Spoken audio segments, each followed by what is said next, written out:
언제부턴가 욕망을 노골적으로 드러내지 않는 것, 사사로운 마음에 휘둘리지 않는 것이 미덕으로 여겨지고 있습니다. 우리나라의 경우에도 무릇 양반이면 청빈해야 하고 겸손해야 한다는 가치관이 유행했었죠.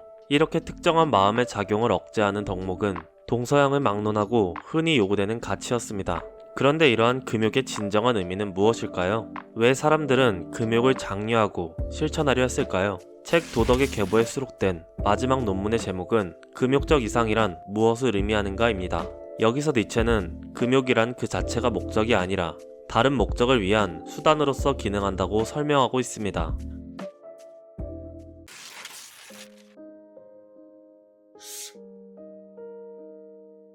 니체는 서두에서 바그너에 대해 기나긴 비판을 시전합니다. 바그너는 탁월한 음악가로 까마득한 나이차를 극복하며 니체와 친한 친구 사이를 유지해 왔는데요. 그러다 불미스러운 사건으로 둘의 사이가 멀어졌고 니체는 바그너 음악에 담긴 기독교적 색채를 가감없이 비판하기에 이르렀던 것입니다. 어쨌든 니체는 이러한 비판을 통해 예술가와 작품, 순결과 관능에 대한 논의를 전개하는데요. 우선 그에 따르면 사람들이 흔히 생각하듯 순결과 관능이 반드시 대립되는 것은 아닙니다.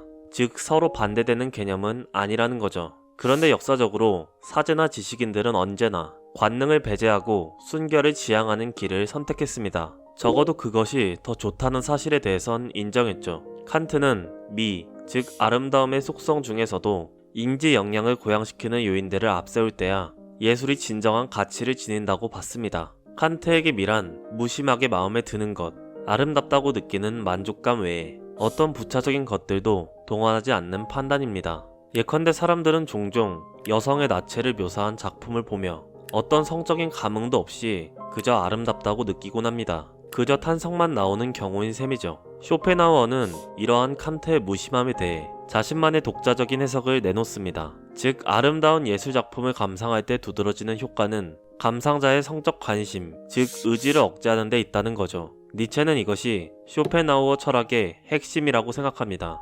예술적 작품들, 즉 각각의 표상이 야기하는 감상이 다양한 정념과 잡생각들의 총합, 즉 의지로부터 개인을 구원해줄 수 있다는 거죠. 하지만 니체는 쇼펜하우어의 이러한 통찰을 비판하는데요. 왜냐하면 쇼펜하우어가 무심함이라고 표현한 그 상태는 사실 따지고 보면 의지에서 촉발되는 고통을 피하고자 하는 욕망이 나타난 것이기 때문입니다. 여기엔 금욕에 대한 하나의 이상, 고통으로부터의 구원이 나타나고 있는 셈이죠. 그런데 금욕과 고통으로부터의 구원이 어떻게 연결될 수 있는 걸까요? 니체에 따르면 철학적 동물을 포함한 모든 동물은 자신의 힘을 완전히 발산하여 최강의 상태에 도달할 수 있는 최적의 환경 상태를 본능적으로 추구한다고 합니다. 이것이 위대한 대부분의 철학자들이 결혼하지 않았던 이유라고 그는 덧붙이는데요. 결국 금욕적 지향은 정신의 자유에 대한 지향이며 가장 높은 생산성을 위한 근본적 조건을 구성하는 것입니다. 달리 말하면 이들이 진정 바라는 건 금욕 자체가 아니라 자신들의 고유한 욕망을 위한 수단으로서의 배타적 금욕인 거죠. 이러한 생산성의 논리는 성적 순결을 지키는 것에도 적용됩니다.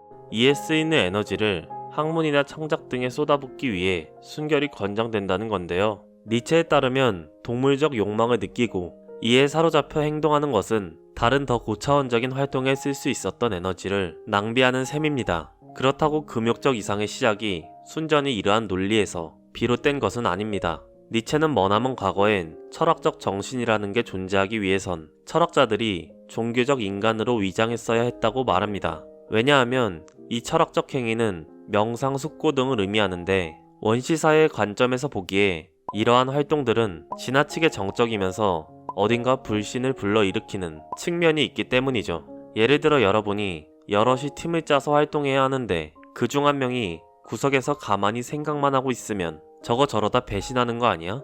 왜 혼자 쉬려고 꼼수 부리고 있지? 이런 식으로 의심하게 되겠죠. 그래서 이런 활동에 정당성을 부여하기 위해 과거 철학자들은 생존 수단으로서 종교적 양상을 연기했다는 것입니다. 이를테면 세계를 부정하거나 신체 감각을 불신하며 삶을 적대시하는 방식으로요. 그런데 이렇게 생존을 위해 요청됐던 위장의 형태가 오늘날 마치 철학자의 전형적인 태도인 것처럼 곡해되어 받아들여지고 있는 게 문제라고 니체는 말합니다. 결론적으로 철학자의 금욕적 이상은 지적 기능을 최대한 발휘하기 위한 수단이자 공동체에서의 생존을 위한 위장의 한 형태였던 거죠. 여기서 한 발짝 더 나아가 니체는 당대의 학문과 금욕적 이상이 사실상 공통된 집안 위에 세워져 있다고 주장하는데요. 이 공통된 집안이란 진리라는 것을 과대평가하고 진지함이라는 미명하에 인간의 삶을 빈곤하게 만든다는 것입니다. 모든 학문은 인식의 자기 비판적 기능을 수행하며 어떤 자부심도 거부하고 인간 종을 그저 동물로 격화시키는 데 주력합니다. 오늘날 소위 포스트 모더니즘에 심취한 사람들은 인간이라는 종은 다른 모든 자연의 생물 종과 마찬가지로 단지 자연의 일부이며 동물의 일종에 불과하다고 말합니다. 마치 인간의 특권적 지위, 능력을 인정하는 게 크나큰 제약이며 문제인 것처럼 호들갑을 떨면서 말이죠. 니체에 따르면 순수 이성, 인식 그 자체, 절대적 중립성 등 오늘날 학문에서 주장하는 객관성 같은 건 없습니다. 객관성이란 기계적 중립을 가정할 수 있는 능력 따위가 아니라 자신의 지성을 의지대로 통제하며 적절하게 조절할 수 있는 능력입니다. 즉, 더 많은 관점을 동원할 줄 아는 사람일수록 그의 객관성, 개념 같은 것들이 더욱 정교해지며 더 완벽해질 수 있다는 거죠. 달리 말하면 어떤 사물에 대해 더 많은 정서, 주관적 느낌 같은 것을 발언할 수 있도록 하는 것이야말로 지성이라는 겁니다. 주관을 억제하는 게 아니라요. 따라서 학자들이 말하는 진리란 단지 그 학자들의 진리에 대한 힘의 의지이며 진리의 의지가 표현된 것이라고 할 수 있습니다. 니체는 이 진리의 의지가 자기 자신을 의식하게 될 때부터 도덕은 몰락하게 된다고 말하고 있는데요. 왜냐하면 결국 도덕적 진리, 옳고 그름에 대한 문제 역시 그 기준을 자기 입맛대로 설정하려는 힘의 의지가 반영된 결과일 뿐이기 때문입니다. 오늘날 상대주의라고 부르는 거대한 개념적 지형은 니체의 이러한 발상에서 기인한 것이라고 볼 수 있는 거죠. 금욕하면 대표적으로 떠오르는 또 하나의 집단이 있습니다. 바로 사제인데요. 금욕적 사제는 시대, 지역, 계층을 막론하고 전 세계 언제, 어디서든 생겨났다고 니체는 말합니다. 그런데 이런 금욕주의자들의 삶과 주장은 가만히 들여다보면 지극히 이상합니다. 먼저 금욕적 이상은 삶의, 생명의 적대적입니다. 이들의 자기 모순적 주장에 따르면 생리적인 발육의 표현이나 아름다움은 비난의 대상이 되고 종족 차원의 번식행위는 금기시됩니다. 반면 자기희생, 고통을 감수하는 건 좋은 것이 되죠. 즉 금욕적 이상은 따지고 보면 그 종족의 말살이 궁극적인 목표로 보일 정도입니다. 금욕주의자들의 말 맞다나 금욕적 삶이 진정 좋은 것이라면 그래서 모두가 금욕적인 삶을 살게 되면 어떻게 될까요? 그 종은 멸종하겠죠. 이들은 유전적 전승은 등한시하면서 타인을 위해선 목숨을 내던지는 게 미덕으로 취급되는 이상한 행동 양상을 보이게 됩니다. 그럼 이런 엄청난 문제에도 왜 금욕주의자들은 금욕적 이상을 추구하는 걸까요? 니체는 금욕적 이상이라는 것의 본질 중 하나는 죽음의 고통 속에서의 승리를 추구하는 것이라고 설명합니다. 이들은 삶의 본성을 적대시하는 대신 죽음이라는 현상이 가져다주는 공포를 극복할 수 있는 인지적 도구를 발명하기에 이릅니다. 그것이 바로 종교죠. 문제는 이 과정에서 희생된 본연의 삶, 이른바 현생에선 이들은 다양한 병리 상태를 겪게 됩니다. 이러한 약자들은 하나의 생물로서의 생명력을 사실상 포기하고 내세에 따른 구원에 종사하게 되는데요. 그런데 이들 역시 인간이며 이른바 종교적 고행이라는 건 단순히 기계나 코딩값처럼 딱 떨어지게 진행되지 않습니다. 신체적, 정신적 유약화의 과정에서 약자들은 자기 자신의 나약함에 대한 혐오감을 키워감과 동시에 다른 강자들에 대한 복수심마저 길러내게 됩니다. 의식적으로든 무의식적으로든 말이죠.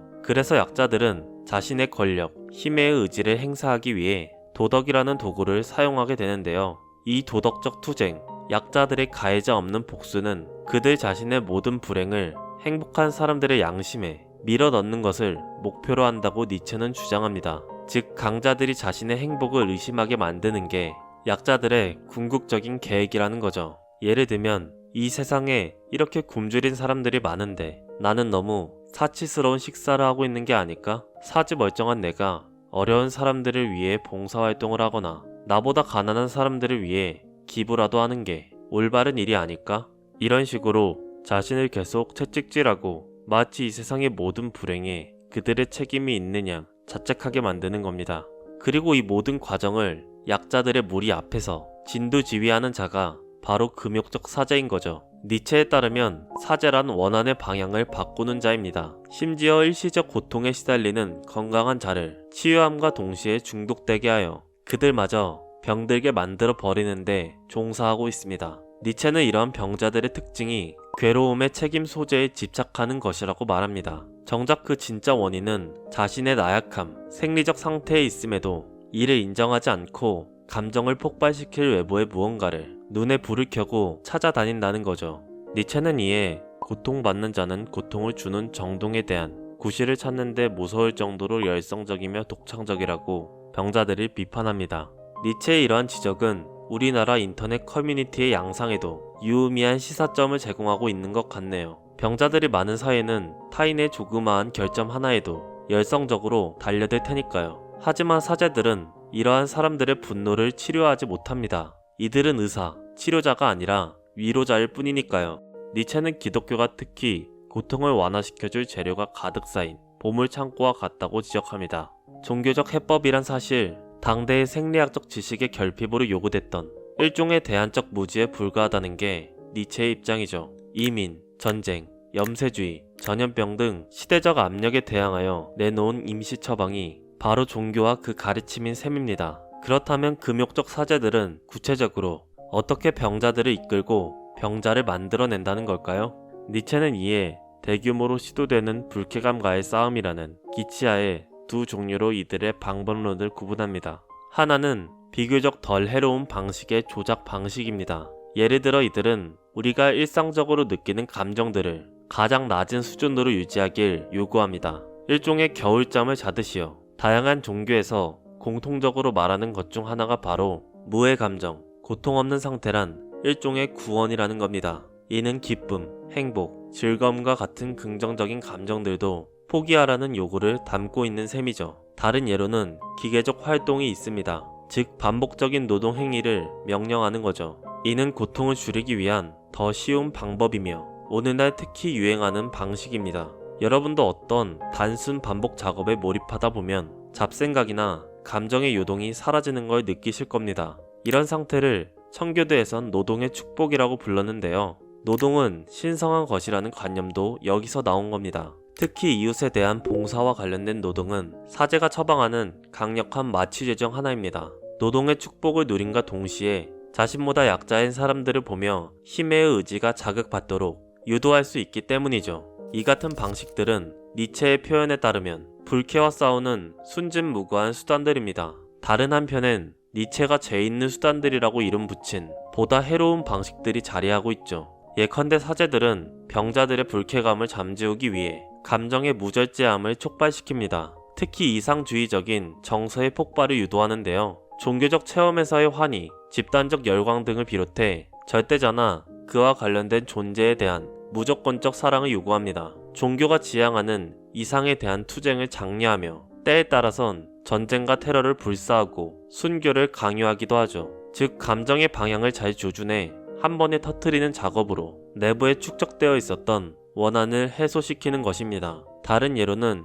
죄책감을 자극하는 방식이 있는데요. 사제는 내면으로 향하는 인간의 타고난 공격성의 결과 이른바 양심의 가책을 죄악으로 재해석합니다. 이에 따라 병든 자는 죄 지은 자가 되어 자신의 나약함에 대한 분노, 원한에 대한 감정마저 마치 죄악인 것처럼 다그치는 거죠. 불쾌감이라는 정서 자체를 잘못인 것처럼 몰아세워 사실상 자신의 일부를 죽이라고 요구하는 셈입니다. 이런 맥락에서 금욕적 사제의 치료는 언제나 병세를 더 악화시키고 그들을 오염시킬 뿐입니다.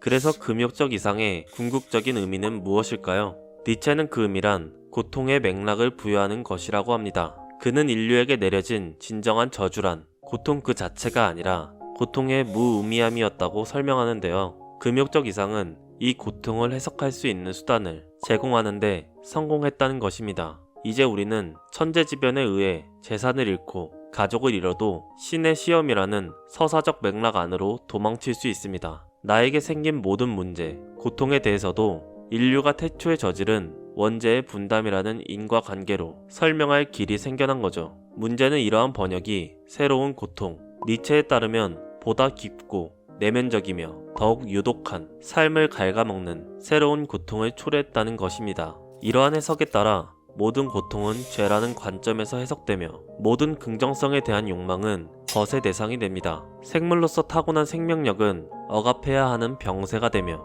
이 세상은 다른 세상으로 향하는 길목에 불과한 곳이 되는 거죠. 신을 죽인 철학자라는 니체에 대한 수식어는 바로 이러한 비판의 맥락에서 이해할 수 있습니다. 니체는 신으로 간주되는 절대적 진리, 기계적 객관성 같은 것을 부정하고 종교적 교리의 숨은 목적을 파헤쳐 폭로했습니다. 우리에게 좋은 것으로 여겨지는 기독교적 도덕이란 사실, 약자들의 원한과 자기 혐오가 사무친 전염병의 양식이며 인간을 병들게 하는 원칙이라는 걸 밝히고자 했던 거죠. 니체는 이렇게 인간을 굴종적으로 만들고 인간 사이를 병들게 하는 신을 죽임으로써 인간 본연의 주체성과 생명력을 회복하게 만들고자 했던 철학자인 셈입니다.